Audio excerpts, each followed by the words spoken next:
네, 안녕하세요, 앵크장님. 안녕하세요. 네, 앵크장님 오늘 소개해 주실 나크작 추천책 뭐가 있을까요? 네, 오늘 제가 추천할 책은 정하나 작가님의 달의 바다라는 책이에요. 소설책이고요. 밀리의 서재에서 현재 전자책으로도 오디오북으로도 읽을 수 있고, 저는 오디오북으로 읽었습니다. 사실 소설인데, 달에 관련돼서 이야기를 하는 거예요. 근데 소설의 주인공은 대학생을 갓 졸업하고 이제 신문사에 지원을 막 하고 있는데 계속 낙방해서 좌절한 취준생이 너무 좌절해 있으니까 할머니가 어느 날 얘기를 해요. 미국에 고모가 있는데 고모가 나사 우주센터에서 우주 비행사로 일하고 있어. 근데 가서 고모를 좀 만나고 그러고 와. 그러면 어느 정도 이렇게 뭐라 새로운 경험을 하면 너의 인생을 생각하는데도 조금 더 나을 거야. 라는 마음으로 할머니의 지원을 받아서 온 가족들의 반대에도 불구하고 친구 한 명 끌고 가거든요. 친구 손을 잡고 미국으로 갑니다. 가서 실제로 고모를 만나요. 그 고모를 만나러 가서 이제 고모의 이야기를 들어보니 정말 나사에서 일을 하고 계신 거예요.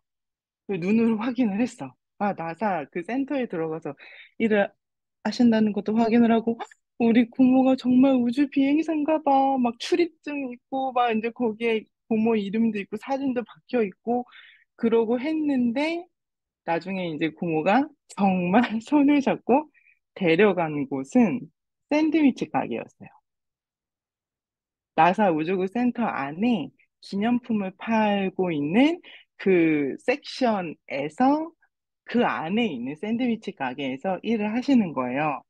근데 할머니가 이제 이 친구를 이제 미국으로 보냈던 이유는 고모한테 계속 정기적으로 편지가 왔는데 이 고모가 특이한 분이 결혼을 해서 아이를 낳았는데 아이를 낳고 남편이랑 같이 미국에 이제 가서 살다가 나중에 결국 이혼을 하고 한국에 와서 할머니한테 아이를 맡겨두고 다시 미국으로 가거든요. 근데 아이는 할머니의 손에서 크고 있어요. 근데 엄마는 거의, 그러니까 이 고모가 엄마죠. 엄마는 도피하다시피 가는데 가서 할머니한테 편지를 쓰기 시작한 거예요. 내가 잘 지내고 있어요. 미국에서 어떤 일이 있었는데 이 고모는 어렸을 때부터 아주 똑똑했고요. 한국에서 굉장히 그 소위 말하는 뭐 과학고처럼 그렇게 굉장히 그 수재를 달리던 분이었고 이제 그래서 미국에 가면 조금 더 많은 길이 열릴 거라는 할머니의 기대가 있었죠. 근데 가서 이제 잘 지내고 있어요. 그리고 저는 나사 센터에 들어와서 우주 비행사가 돼서 이번에 달에 가서 이제 뭐 진행을 하는 그 프로젝트에 함께하게 됐어요. 근데 이제 그래서 달에도 갔다 왔어요, 한 번. 그 편지상에서. 달에도 갔다 오고, 갔다 왔더니 이제 너무 좋고, 고모의 이제 편지가 이어져요. 달에 갔다 왔던 소감, 그리고 우주 비행사가 되기 위해 얼마나 힘겨운 일들을 겪었는지, 그리고 마지막에 이제 그런데 엄마, 이번에는 달에서 기지를 건설하는 프로젝트에 참여하게 됐는데 그 기지를 건설하는 프로젝트에 참여를 하면 한국 지구에는 돌아오기가 힘들어요. 그래서 여기에 있는 걸 정리를 하고 가야 돼요. 라는 얘기였거든요. 근데 알고 보니, 이거 이제부터는 입니다. 읽으실 분들은, 네, 나크작 작가님들 아마 안 읽으실 것 같아요. 아, 얘기하지 말아요? 로크드님? 스포! 자, 로크사님 귀 닫고,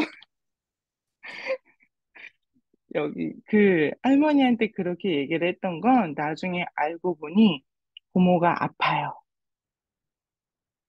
아파서 폐암이었던 것 같아요. 폐암에 걸렸는데 말기였고 얼마 안 남았어요. 이제 그런 것들을 이 조카가 가서 다 지켜봐요. 시간은 한 한 달 정도 잡고 간 것 같은데, 그때 동안 지켜보면서 이제 조카가 질문을 해요. 왜 할머니한테 가짜 편지를 쓴 거야? 라고 했더니 고모가 즐거움을 위해서 만약에 우리가 원치 않는 인생을 살아갈 수밖에 없는 거라면 그런 작은 위안도 누리지 못할 이유는 없지 않니? 근데 사실 인생이 소설 같고 소설이 인생 같잖아요. 사실 저희는 하얀 거짓말 아니면 착한 거짓말이라고 하기도 하는데 이 작은 거짓말로 인해 할머니는 나중에 고모한테 소식이 들려오지 않더라도 아, 내 딸은 달에 있어. 달을 쳐다보면서 내 딸의 안위를 기도할 거고 지구에 돌아오지 않더라도 내 딸은 본인이 하고 싶은 걸 하면서 살고 있어. 나는 그걸로 충분해. 라고 이야기하실 수 있지 않을까. 그러니까 물론 진실을 다 아는 것도 좋겠죠. 나중에 사실 진실을 알고 나면, 저 같은 성격은 배신감, 그리고 너무 더 마음이 아플 것 같지만, 이거는 이 내용은 소설이니까. 그리고 여기서 그 한 부분을 따자면 그 딸, 그러니까 고모가 엄마한테 보내던 그 편지의 한 구절인데요. 말로만 들었던 풍요의 바다와 맑음의 바다가 먼 데서부터 눈에 들어왔어요. 달에서 바다라고 부르는 지역은 지구의 깊고 푸른 바다와는 달라요. 그것은 조악한 천체만환경으로 달을 연구하던 시절에 관측자들이 달 표면의 어둡고 평탄한 지역을 바다로 오해했기 때문에 비롯된 명칭이죠. 실제가 밝혀진 뒤에도 명칭은 바뀌지 않았어요. 라고 적는 부분이 있어요. 근데 고모가 자기의 이야기에 어디까지가 진실, 어디까지가 진실이 아닌 그런 것을 할머니한테 이야기를 할 때 사실 할머니한테는 그러니까 딸을 딸로서 엄마한테 딸로서 행복하지 않은 인생을 살았고 내 현실은 지옥이에요라고 하는 것도 엄마한테 거짓말을 하면서 엄마한테 위로를 줄 수 있고 그 거짓말을 통해 내가 치유되기도 하는 나는 내가 꿈꾸고 있는 인생을 사는 것 같은 기분을 느끼지 않았을까. 그걸로 그 암 투병을 하고 거의 뒤로 가는 그 극한의 고통 속을 그 고통들을 이겨내고 있지 않았을까 하는 생각이 들었어요. 그래서 사실 어떻게 보면 좀 가벼운 소설인데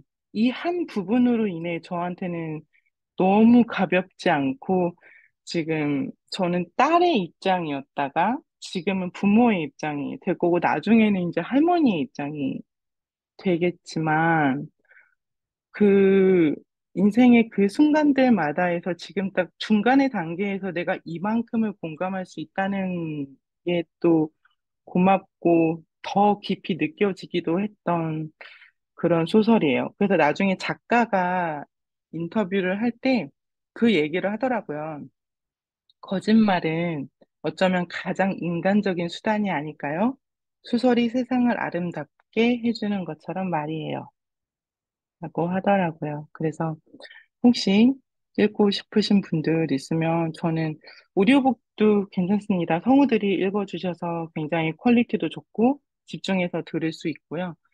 종이책으로 아니면 또 이북으로 보는 것도 너무 좋았던 소설입니다. 그래서 추천합니다. 너무 감사합니다. 굉장히 재미있게 얘기를 또 해주셔서 줄거리를, 예, 책을, 이거 들으시면은 다들 읽고 싶어 하실 것 같은, 그런 오늘의 나크작, 앵크작 추천이었습니다. 너무 감사드려요. 좋은 책 항상 읽고 이렇게 소개해 주셔서 정말 정말 감사드립니다. 우리 네, 여름타작이 림크장님, 제가 시간은 흐르지 않는다 책 굉장히 궁금했었거든요. 자주 들었었는데 네, 제목부터가 되게 심상치가 않잖아요. 시간은 흐르지 않는다. 네. 그거 오늘 그, 소개해 주실 건가요? 아, 음, 사기병이라는 책이랑 네. 엮어서 제가 글을 리뷰를 썼는데 이 책을 먼저 소개를 해드리자면 윤지혜 작가님이 위암 사기셨을 때 이제 3월부터 그 다음에 2월까지의 일기를 이렇게 짤막한 웹툰 형식과 에세이로 소개한 글인데요. 처음에 이 책을 읽었을 때는 윤지아 작가님이 투병 중이셨고, 이제 이번에 제가 다시 제 책장에서 뽑아들었을 때는 세상을 떠나시고 난 뒤였어요. 근데 처음에 읽었을 때는 여기에 표제에서도 알 수 있겠지만 아이를 키우시면서 살아내겠다는 그 의지와 그 항암 투병 생활의 어려움과 이 모든 것들이 이제 읽는 저로 하여금 또 아이도 있으시니까 같은 양육자로서 응원을 깊게 하게 되는 그런 마음이었는데 읽으면서 이제 2020년 말경에 세상을 떠나시고 저도 시간이 흘러서 저희 아이가 또 7살이 되고 다시 이 책을 꺼내 읽었을 때는 좀 다른 마음이 들더라고요. 그러니까 결국에 이거를 어떤 마음으로 쓰셨을까? 그리고 우리가 기록을 남기고 쓰는 거는 이렇게 아픈 와중에서도 이렇게 남기셨잖아요. 그 무슨 의미일까? 이분은 사실 지금 이 세상에 안 계신데. 그러니까 좀 한편으로 허무하기도 하고 그런 느낌이 딱 드는 거예요. 근데 이제 그런데도 불구하고 이 책을 처음부터 끝까지 손에서 놓을 수 없겠더라고요. 외면할 수 없겠더라고요. 그러면서 이제 제가 지금 읽고 있는 시간은 흐르지 않는다라는 책이랑 연관이 돼서 생각이 되더라고요. 이분의 시간은 이분이 사셨다 가셨고, 어떻게 보면 끝이 났지만, 제 입장에서는, 아, 이분의 시간이 끝났어. 이렇게 생각을 하는 거지만, 시간이 흐르지 않는다라는 그 책의 입장에서 보면은 너무나 인간적이고, 좀 세상을 희미하게 보기 때문에, 어, 저희가 드는 마음인 거예요.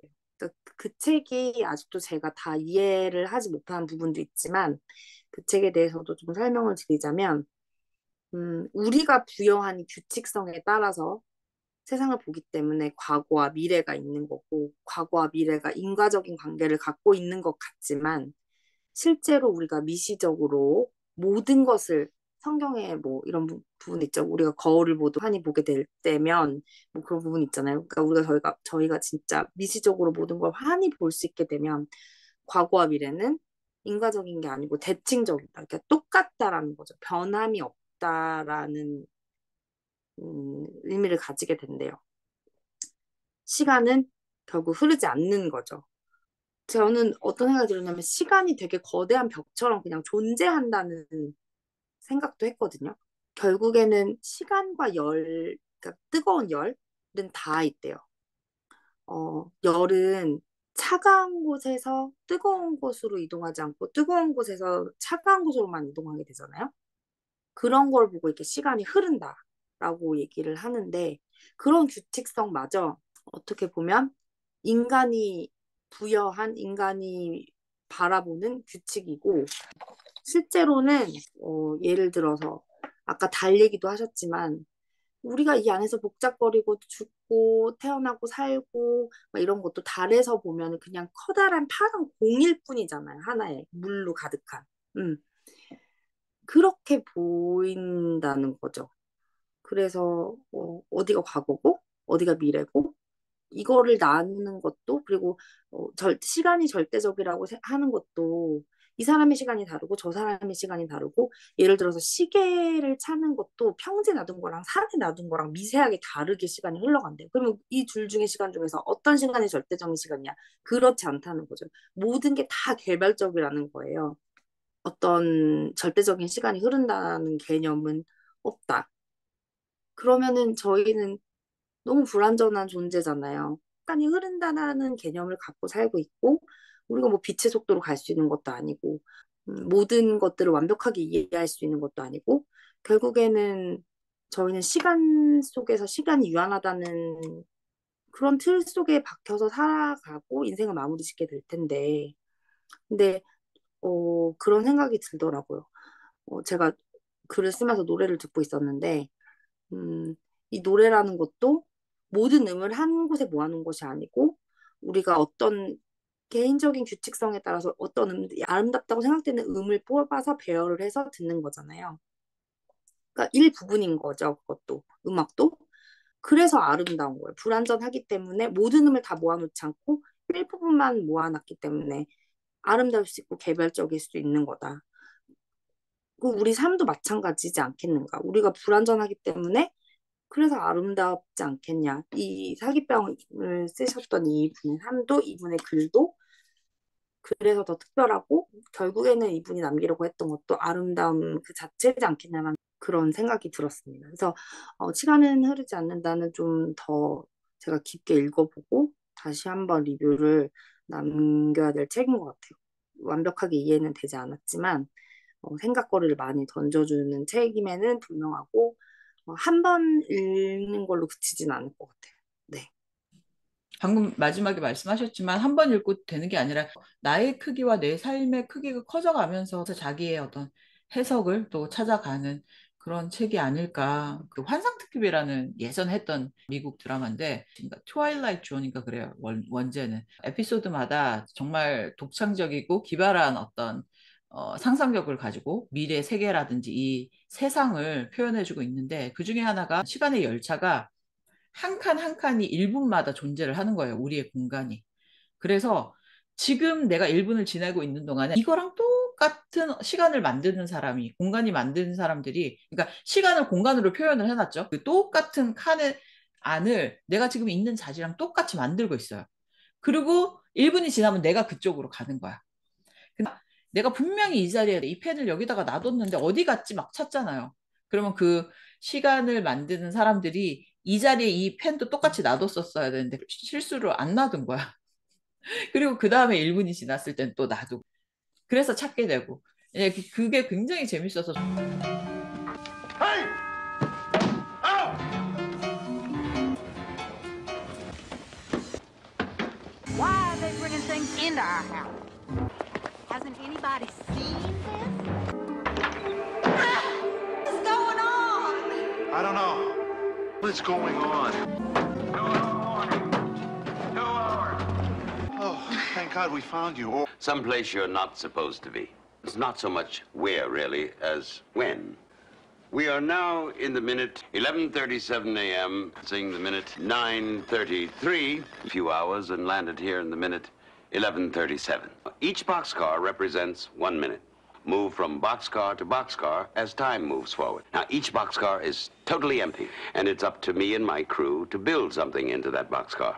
is a different place. The house that we woke up in this morning is not the same house that we went to sleep in last night. No, it's not the exact same house. You'll never know the difference. Won't even be used during that minute. No one will walk down it or even see it. So we didn't bother to finish it. Do you ever make mistakes? Have you ever gone to where you swore you left your car keys or your tie tack or your earrings? You look everywhere, and then you look again, and they're right back where you thought they were in the first place. It's all very precariously balanced. 시간에 대해서 개인적인 어떤 해석들은 너무너무 중요한 것 같아요. 살아가는 데 있어서. 제가 그 여행에서 가장 여행답고 제가 임팩트 있었던 거는 비행기에서 내려다본 밑에 땅이에요. 구름하고. 구름 속을 지나가고 구름이 만들어내는 그런 풍경하고 밑에 있는 내가 이 비행기가 아니면 볼 수 없는 그 산맥들, 그죠? 막 골짜기들, 막 그 자연, 내가 밟아볼 수 없는 그 미지에 거기 정말 들어갈 수 없는 그런 것들을 위해서 이렇게 내려다볼 수 있는 게 너무 좋더라고요. 그래서 역시 아까 말씀하셨던 멀리서 높은 데서 그다음에 지구 밖에서 이렇게 멀리서 보는 게 되게 중요하다라는 생각을 다시 한번 해보게 돼요. 네. 그런 자연을 맞닥뜨리면 내 규칙이나 내 시간이 다 깨져버리죠.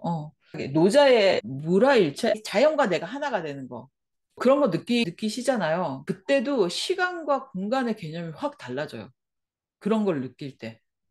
정말 내가 자연 속에 그냥 스며들어서 나는 유체 이탈이 된 상태야. 그런 걸 느낄 때는 이미. 그래서 어디선가 내가 보고 있어요. 내가 이 자연 안에 있는 이 완전 작은 어떤 일부라는 게. 저 오늘 파도 소리를 듣는데 그런 느낌이었습니다. 우리 로크장님, 오늘 캠핑 가신 거 나눠주실 수 있으신가요? 그냥 베드에 글 쓴 그대로예요. 남편이 없어서 너무 불편했지만, 근데 굉장히 자유로웠어요. 네. 그리고 캠핑장 앞에 바다가 있는데, 저희 캠핑은 11월부터 했는데 바닷가를 첫 가봤거든요. 너무 좋은 거예요. 내가 이렇게 바다가 예쁜 동네에서 살고 있구나. 그렇게 또 파도 소리를 들으면서, 아까 홀구장님 말씀하신 그거, 노사님 말씀 그거 저도 느꼈고, 그렇습니다. 그리고 지난번에 그 댓글로 소개했던 삶의 발명이라는 책에서도 이제 그런 비슷한 내용이 또 나오거든요. 근데 어릴 때는 그런 거를 읽어도 와닿지가 않았는데 이제 나이가 드는지 좀 그런 깨달음이 생기는 것 같습니다. 그 감사합니다. 텐트는 혼자 치신 거예요? 저희 장박이어가지고 텐트는 11월 달에 이미 쳐놨고 중간에 바람이 너무 불어서 텐트가 찢어졌거든요. 그래서 또 공사를 해둔 상태였어요. 그 텐트로 3월까지 계속 쳐둘 거고 그냥 아이스박스랑 애들이랑 챙겨서 제가 왔다 갔다 하는 거죠, 혼자. 근데 너무 힘들어요.